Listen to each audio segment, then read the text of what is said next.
U.S. Treasuries took that.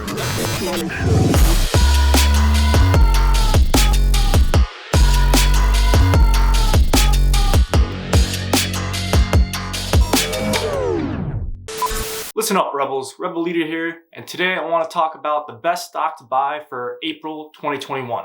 So first, I want to kind of talk about what's been happening in the volatility these last few months. Ever since about mid-February, there's been a drastic downward trend in the market. And this is why the first mistake people make when investing is that they invest everything they have at one time. The best way to approach a stock market is to invest every single month. A lot of times most people do this because they literally only get their paycheck once or twice every month, and then they just put a portion of their paycheck into the stock market. That is how you should be attacking the stock market and investing in companies. You should have a watch list about 3 to 5 companies that you're always looking at to put in your money every single month and buy a few stocks of each. The reason I say this is because companies like NIO and even Apple or Facebook, all of these companies have different price points every single month, and they will fluctuate. Right now, NIO is down to about $40 a share. Now is a great time to buy more shares of NIO. Is now a good time to buy some more shares of Facebook now that it's hovering around $300 a share, when a few months ago, it was around $250 a share. It would have been good to buy Facebook back then, and it's good to buy Facebook now. It was good to buy NIO back then, and it's good to buy NIO now. It's better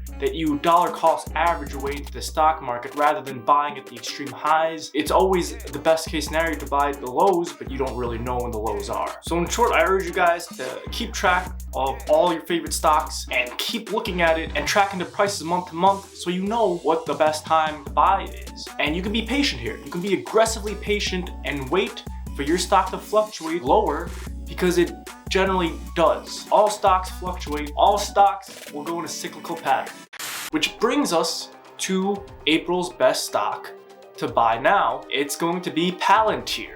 There's a lot of hype around this stock, and there has been some hype just about since November of last year before the election. Now, Palantir, ticker symbol PLTR, is an enterprise technology company, and their major selling point, or their number one reason people are bullish on the stock, is that they are aiming to get the sticky government contracts, and their goal is actually to be the default operating system for data across the entire US government. Now, their numbers have been growing at a staggeringly high rate compared from 2019, 2020, 2021. See that Palantir's revenue from its government customers have risen 73% year over year from 2019 to 2020. And just last year in the fall, they just secured the US Army contract. Now, the reason this is big is because these government contracts now account for 55% of Palantir's top line, or their profit revenues. And these contracts with the government are currently in place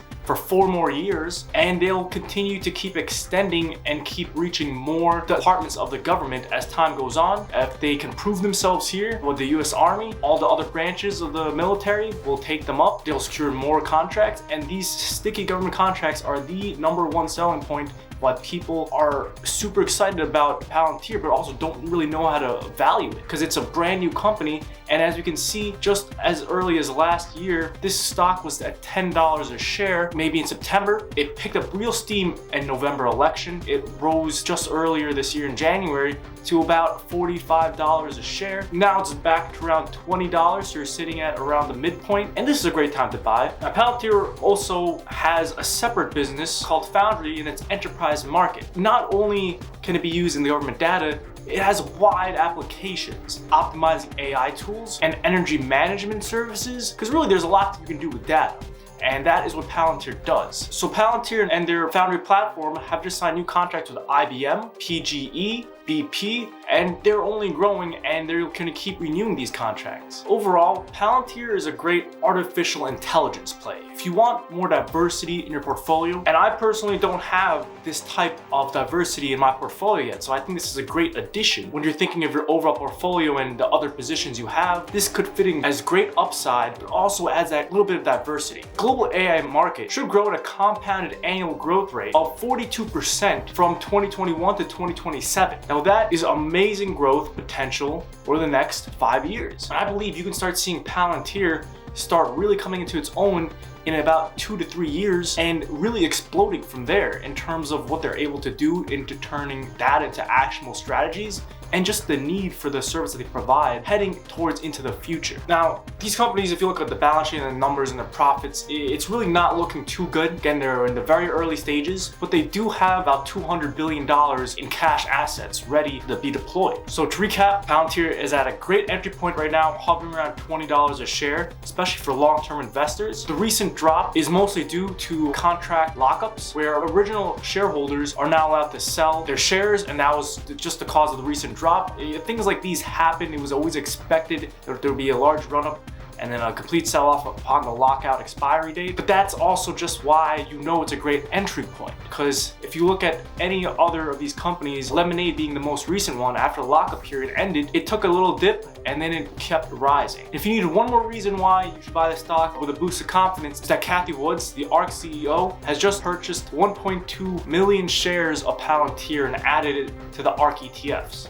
Stay frosty, Rebels. Rebel Leader, over and out.